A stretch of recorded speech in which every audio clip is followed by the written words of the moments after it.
Good morning. Welcome to Hobby Hi-Fi.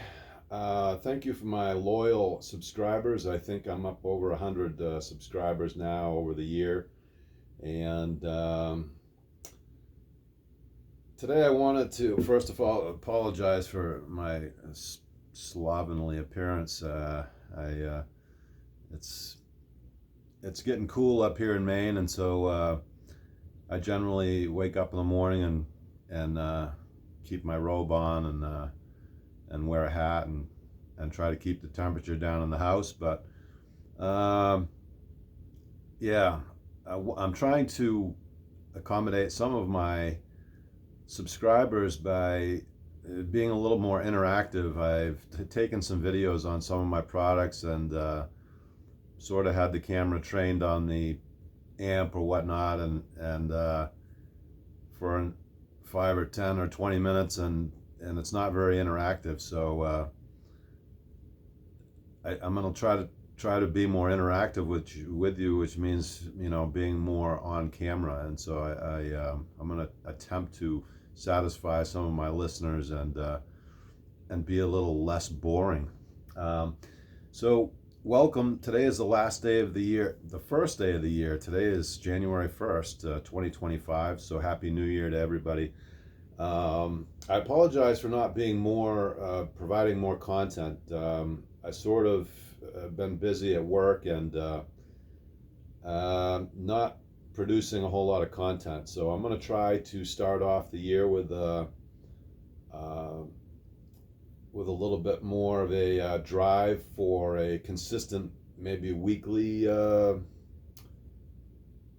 show here, so that I can, you know, get more information out to you folks. And some of it is taken with a grain of salt. It's my opinion on some things, and sometimes, you know, it's not going to be hugely useful information. But I'm glad that I have been able to grab a few more subscribers, and I will try to continue to give you some neat products that because God knows I've got quite a few of them, and even if it's not a product, it might be a method or a gadget. God knows I've got more gadgets and wires and things around here than Carter's got liver pills.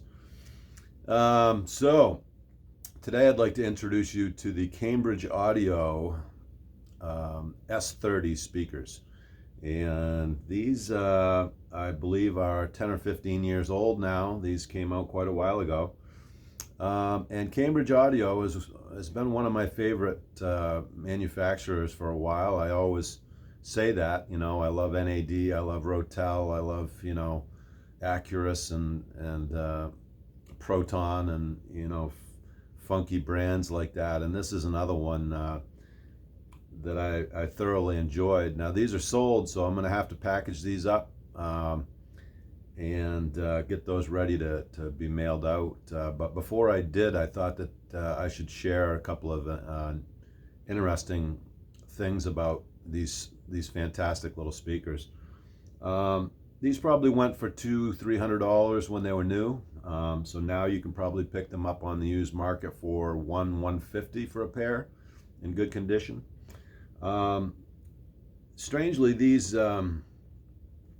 woofer here is sort of a, I don't know if it's a Kevlar.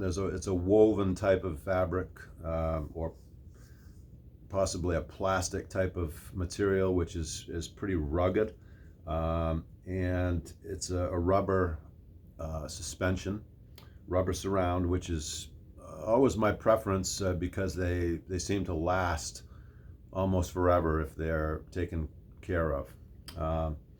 And this particular woofer was blown in the speaker, so as you can tell, the outer ring doesn't match. The other one, if I was to pull it out, you would see this was a silver color, so they made them in two different colors. And so I was able to find another woofer and replace this one, which brought the pair back to life, and they do sound fantastic, I must say.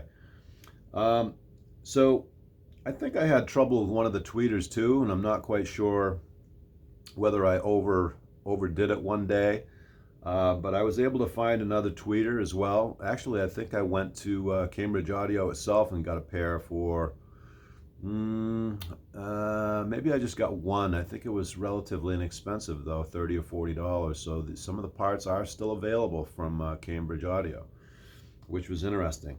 Now the tweeter, when I got it out and took a look at it, I was sort of amazed that kind of a high-end speaker here, but the magnet itself and the driver was quite light. And nowadays, I think they're using more of a high-performance magnet on some of these drivers, which will allow them to get away from the standard old magnet that probably weighed a couple of pounds, and so I guess I shouldn't be too worried when I take these drivers and I take a look at it and hold it and it only weighs maybe 6 ounces or so, and think to myself, well, it seems like kind of a cheap driver, but I think they've made some progress in the way of magnets that will allow them to use a lighter weight and still as strong a magnet compared to the old days. So I'm just going to go ahead and say, hey, this tweeter sounds great, so I'm not going to be too critical of the size of the magnet and the weight of the driver.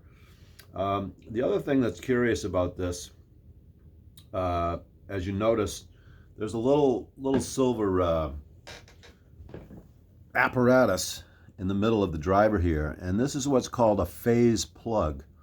And I was always curious about these phase plugs and what they actually do. And from reading up on it a bit, I guess I won't get too technical with you, but in general, the phase plug was designed to sort of help that sound that comes out of typically this is a dust cap in the center of your driver, and what they've done is created a sort of a wave guide, if you will, which will allow the sound to come off and radiate in a different way.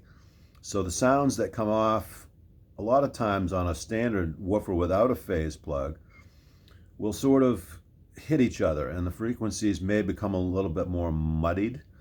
And so this allows the frequencies to become more stable and to radiate more dispersed, I'm thinking is probably the correct word here, so that in the end, especially off axis, so if you're listening from the side, you're going to get a little bit more of a clear and defined sound out of drivers with phase plugs. So I like the theory, and I think that it works. And after listening to these and reading some reviews on these as well, there seems to be a very nice melding of these two drivers. And as you can see, this is sort of I'm not sure if you would call this truncated, where it's sort of they've tried to mush these together a bit. So they've rounded off the bottom of this tweeter, and they've tried to keep this axis here close, and the sound does sort of match what they're trying to do here. After listening to these, I noticed that it was very clear, and that it was very coherent, I guess is a good word to say. There was very little opportunity to hear a separation in the drivers. You could not really tell where the tweeter left off and the woofer picked up, So the crossover, I don't think, was very complicated inside, but the way that they've designed the baffle and the drivers, the mating of these two, and the engineering that they put in here has resulted in a nice, clear, and coherent sound. And so extremely nice on piano and vocals, and it's less apparent on rock, I think, but when it comes to strings and some delicate musical presentations, I think that this is where these types of speakers will excel. So yeah, thoroughly enjoyed these. Sorry to see them go, but nice that somebody else will be able to enjoy these. The other thing that you'll notice, these are about 9 inches high, so this is a pretty low speaker. But what they've done to accommodate the lack of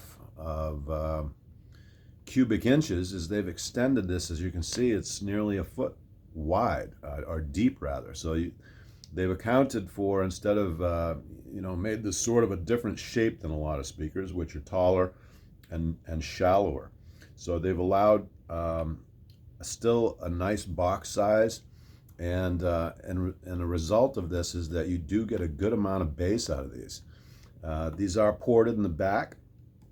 I believe this is plastic. It does look like metal, so it's visually nice looking speaker, you know. The other thing that's curious about this speaker is that it's bi-wireable. So what that means is that, and you can see that what they've got here is a couple of, what's the technical term for these? A connector, you know, but it's a loop that fits right in between here that will bridge these two positive and negative connections. Where if you don't have bi-wireable speaker wires, you can just leave these tabs in. And so I happen to have some bi-wire cables, and so what I did is I thought I would try it and see if I could tell any difference, and I really couldn't much. But I like the idea, and oddly, when I hooked up the speaker wires, and the wires that I have were a shotgun configuration, which means that out of the amp, it's still only a left and a right, but then it splits it off. It split into four wires, so they ran those 4 wires into 2 on one end, and then on the other end, they split them into 4. So it was like a 2 into a 4 on the wires. And so what that would enable you to do is effectively drive each driver, the tweeter and the woofer, with its own wire, which technically sounds like a good thing to do.